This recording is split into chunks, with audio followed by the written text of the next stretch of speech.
بولنا مجھے. اب ذرا دیکھو اور چوک جائیں گے آپ. یہ کتاب کا نام سامنے آ رہا ہے, فتاوی اہل حدیث المعروف بہی فتاوی برکاتیہ. بڑی غلط فہمی ہو گئی تھی کتاب خریدتے وقت مجھے. میں دلی گیا ایک مرتبہ, دلی میں ایک پروگرام کے سلسلے میں جانا ہوا. وہاں پر میں کتابوں کے اسٹال پہ گیا. میری عادت ہے جس شہر میں جاتا ہوں پہلے میں لائبریریاں کھنگالتا ہوں اور انہی کی کھنگالتا ہوں پہلے. میں گیا تو یہاں کتاب دیکھی فتاوی برکاتیہ. میں سمجھا یار یہ وہابیوں کا ادارہ ہے اور فتاوی برکاتیہ, تو یہ برکاتی کے کسی بزرگ کی کتاب ہوں گی, سلسلہ برکاتیہ کے ہمارے مہاررہ شریف کے. میں نے لے لیا, گھر آ کے پڑھا تو معلوم آ رہے نہیں صاحب برکاتیہ کے نام پہ تو یہ نجاسیہ ہے. اس کے لکھنے والے شیخ الکل فی الکل, شیخوں کے کل ہے یہ حضرت علامہ ابو البرکات احمد شیخ الحدیث جامع اسلامیہ گجرانوالہ. دکھائیے یہ فتاوی برکاتیہ. یہ مر گئے اور مر کر مٹی میں مل گئے. ان کے شیخ الکل ہے یہ غیر مقلد اہل حدیث کے, پاکستان میں تھے یہ. آئیے اس کا صفحہ نمبر دیکھیں, صفحہ نمبر 37, یہ پورا فل سکین پیج. اب آئیے ایک مسئلہ پوچھا جا رہا ہے ان سے, ابو البرکات صاحب سے. سوال نمبر 2, 2 سوال پوچھے گئے. سوال نمبر 2, کیا مخنث بریکٹ میں لکھا ہے ہجڑا امامت کرا سکتا ہے؟ کیا ہجڑا امام بن سکتا ہے؟ جواب, مخنث یعنی ہجڑا اگر سمجھدار ہو تو امام بن سکتا ہے, یعنی جماعت کرا سکتا ہے, صرف اپنے جیسے لوگوں کی. تو اب غیر مقلدوں سے گزارش ہے, ایک مسجد تعمیر کرو, اس کا نام رکھو ہجڑا مسجد. یہاں کا امام بھی ہجڑا, مؤذن بھی ہجڑا, مقتدی بھی ہجڑے, اور اس کا امام معراج ربانی کو رکھو بھائی. اس کو بہت تحقیق ہے ہجڑوں کے اوپر. امامت وہی کر سکتا ہے, امامت کا مسئلہ ہے جو مقتدیوں کو بھی اچھے سے جانتا ہو اور ہجڑوں کے مسائل سے بھی واقف ہو. معراج ربانی کو اس کو رکھو بھائی. تو ان کیا ہجڑا امام بن سکتا ہے؟ سمجھ رہے؟ تو اگر خواجہ کے دربار میں کچھ ہجڑے جاتے ہیں تو اہل سنت اس سے بری, مگر تمہارے ہاں تو ہجڑے امام بنتے ہوئے نظر آ رہے ہیں بھائی. تم مقتدی کس کے ہو؟ تو اپنے بھی تو گریبان میں جھانکو پیارے ہو. اب آئیے دوسرا تصویر کا ایک رخ دیکھیں. خواجہ غریب نواز کو اس نے ہجڑا بول دیا. اب ہوا کیا, بامبے کے غیور مسلمان, جذباتی مسلمان پکڑ لیے ٹھوکنے کے لیے. مل تو تیرے کو دیتے ابھی ہم, ایسا ہجڑا بولا. تو وہ خواجہ کو ہجڑا بننے والا خود ہجڑا بن گیا, اور ایسے ہجڑا بنا کہ جیسا تیسا تو یہاں سے بھاگا منہ چھپا کے برقے میں, اور وہاں اس نے جا کے نور چینل جو ان کا نشریوں کا چینل ہے وہاں انٹرویو دیا. تو اب وہاں جھوٹ کیا بول رہا ہے سنو, یہ منافق کی صفت ہے. اب ذرا اس کا انٹرویو سنتے ہیں پہلے اپن. بات چیت ہوئی تو یہ ہوا کہ صبح آپ کو 9 فروری کو تقریباً یا 8 فروری کو ایسا کورٹ میں چلنا ہے.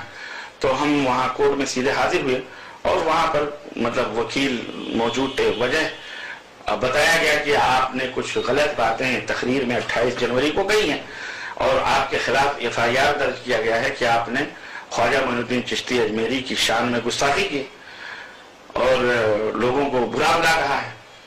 تو میں نے کہا میں نے تو تقریر میں ایسی کوئی بات نہیں آئی ہے, اور الحمدللہ وہ تقریر ریکارڈ بھی ہے, بلکہ خواجہ معین الدین چشتی اجمیری کا نام تک نہیں آیا. تو میں نے کہا میں نے تو تقریر میں ایسی کوئی بات نہیں آئی ہے, اور الحمدللہ وہ تقریر ریکارڈ بھی ہے, بلکہ خواجہ معین الدین چشتی اجمیری کا نام تک نہیں آیا. لیکن FIR میں جو باتیں درج کی گئیں وہ مجھے بتائی گئیں کہ اس میں یہ لکھا ہوا ہے, چونکہ مراٹھی زبان مجھے آتی نہیں, لیکن اس میں یہ لکھا گیا تھا کہ 28 تاریخ کو جنوری کو 28 جنوری 2010 گھاٹ کوپر نارائن نگر کے اندر معراج ربانی نے تقریر کرتے ہوئے, ایک سراج نامی کوئی آدمی ہے گھاٹ کوپر میں, اس نے یہ FIR اپنے نام سے درج کروائی تھی کہ میں نے گیریج بند کری 9:30 بجے, اور 9:45 بجے میں نے سنا کہ معراج ربانی جو ہے جلسے میں گیا, تو میں نے سنا کہ معراج ربانی خواجہ غریب نواز کو گالیاں دے رہے تھے. ان کو جو ہے ہجڑا انہوں نے کہا, ان کو جو ہے ہجڑا انہوں نے کہا, اور جو لوگ جاتے ہیں وہاں پہ وہ سارے کے سارے ہجڑے ہیں, اور جو لوگ جاتے ہیں وہاں پہ وہ سارے کے سارے ہجڑے ہیں, اور یہ ہیں وہ ہیں, پتہ نہیں اس طرح سے باتیں اس میں FIR میں درج کرائی, اور پولیس نے اس کو درج کیا. تو اسی کے اوپر چونکہ ہم نے گستاخی کی ہے, اس کے اوپر آپ کے خلاف وارنٹ آیا ہے اریسٹ کا, اور آپ کو گرفتار کیا جائے گا۔ میں حیرت میں رہ گیا کہ میں نے تو تقریر میں ایسی مولوی چشتی اجمیری صاحب کا نام تک نہیں لیا۔ میں حیرت میں رہ گیا کہ میں نے تو تقریر میں ایسی مولوی چشتی اجمیری صاحب کا نام تک نہیں لیا جی، اور نہ ہی میں نے کسی کے بارے میں کوئی شبد کہے، نہ ہی کچھ کسی کو برا بھلا کہا، اور نہ ہی میں نے کسی کے بارے میں کوئی شبد کہے، نہ ہی کچھ کسی کو برا بھلا کہا۔ یہ تو میرے خلاف سراسر سازش اور میرے اوپر ایک الزام اور اتہام، مجھے حیرت ہوئی۔ لیکن اب چونکہ معاملہ کورٹ اور کچہری کا ہو گیا، ہم نے کبھی زندگی میں کورٹ کچہری دیکھی، تبصرہ کرنے کی کوئی ضرورت ہے؟ میں نے تو خواجہ غریب نواز کا نام بھی نہیں لیا۔ اسی لیے تو میں غیر مقلدی کو بولتا ہوں یار، غیر مقلدیہ جھوٹوں کا نام ہے، جاہلوں کا نام ہے۔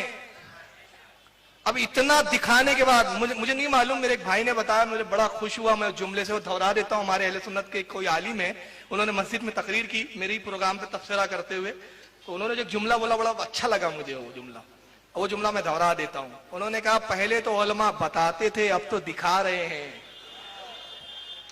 پہلے بتاتے تھے، اب دکھا رہے ہیں، اور دیکھنے کے بعد بھی کوئی بولے وہ سب ٹھیک، تو اب اس کو بھولا نہیں کہہ سکتے، بولا نہیں ہے، اندر سے گھٹا ہوا ہے۔ اب تک تو یہ تھا بھائی پتہ نہیں ہے، نہیں کتاب میں ہے، نہیں ہے، ارے اب تو دیکھ رہے ہو۔ تو اتنا سری اس نے بولا غریب نواز کو، معین الدین جاتے ہیں، سنا آپ نے، اگر سننا ہے تو ایک بار اور سن لے تاکہ پھر یاد دہانی ہو جائے آپ کی، ہے نا۔ خواجہ مطلب ہجڑا ہی تو ہوتا ہے نا، خواجہ مطلب ہجڑا ہی تو ہوتا ہے۔ آپ دیکھیں ڈکشنری کی کتاب فیروز اللغات میں خواجہ کے معنی ہجڑا بتایا ہوا ہے، فیروز اللغات میں خواجہ کے معنی ہجڑا بتایا ہوا ہے۔ اب وہ مختلف قوموں میں مختلف معنی ہیں بہرحال، لیکن ہمارے ہاں خواجہ ہجڑوں ہی کو کہا جاتا ہے، لیکن ہمارے ہاں خواجہ ہجڑوں ہی کو کہا جاتا ہے۔ چنانچہ ہمارے یہاں جو ہے اجمیر شریف میں جو خواجہ غریب نواز ہیں، خواجہ غریب نواز کا تو نام بھی نہیں آیا۔ اجمیر شریف میں جو خواجہ غریب نواز ہیں، اللہ کی قسم بتا رہا ہوں، مجھ سے تو باقاعدہ اس نے بیان کیا۔ اچھا ایک چیز دیکھو، اللہ کی قسم کھا رہا ہوں، اور یہ حدیث میں آیا، اللہ کے رسول فرماتے ہیں منافق کی ایک نشانی یہ ہے کہ بات بات پہ جھوٹی قسمیں کھاتا ہے، یہ حدیث میں۔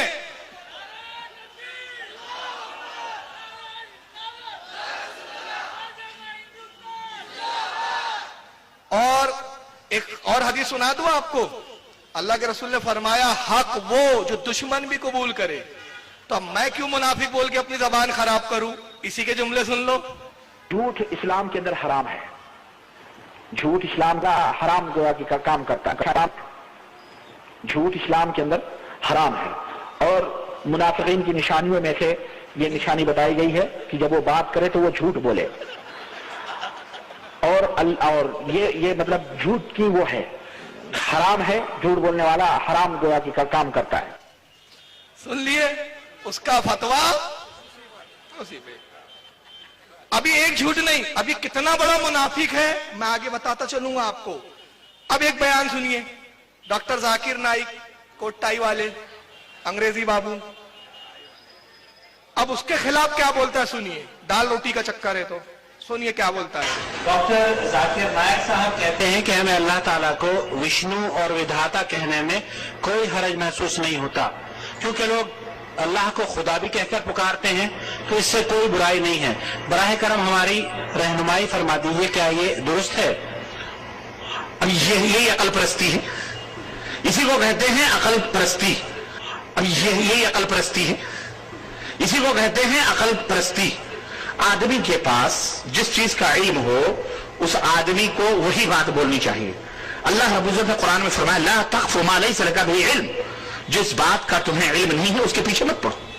تمہارا جو دائرہ کار ہے اس دائرے میں رہو۔ ایک کسان کا دائرہ کار کھیتی ہے، کھیتی کے بارے میں وہ بتائے۔ ایک مزدور کا کام مزدوری ہو، وہ مزدوری کے بارے میں بتائے۔ ایک ڈاکٹر کا کام انجینئر نہیں کر سکتا نا، ایک انجینئر کا کام ڈاکٹر کر سکتا ہے کہ نہیں؟ ڈاکٹر کا کام انجیکشن لگانا اور جسم کو دیکھنا اور بخار اور سردی زکام اور دیگر امراض کی تشخیص کرنا ہے اور اس کا علاج کرنا ہے۔ لیکن اسے آپ پیپر اور قلم دے دو کہ جو ہماری اس بلڈنگ کا اسٹرکچر بنا کے کھڑا کر دو، بیچارے کو کیا معلوم؟ تو عرض کرنے کا مطلب یہ ہے جو جیسا ہوتا ہے اس سے اس طرح کے سوالات، اور اس کو چاہیے کہ اسی انداز کا وہ جواب جس کی جو فیلڈ ہے۔ ڈاکٹر ذاکر نائک ایک مشہور مبلغ ہے، وہ جو ہے کیا کہتے ہیں مناظراتی انداز میں وہ کیا کہتے ہیں اسلام اور کرسچنالٹی میں ڈیبیٹ کرتے ہیں، مناظراتی طور پر پیش کرتے ہیں۔ ٹھیک ہے، اچھی باتیں کرنا چاہیے۔ ہندو اور اسلام، ہندو دھرم اور اسلام کا تو خیر کوئی برابری ہے ہی نہیں. کوئی یہ کہے کہ ہندو اور اسلام یا ہندو دھرم اور اسلام، تو میں کہتا ہوں یہ سب سے بڑا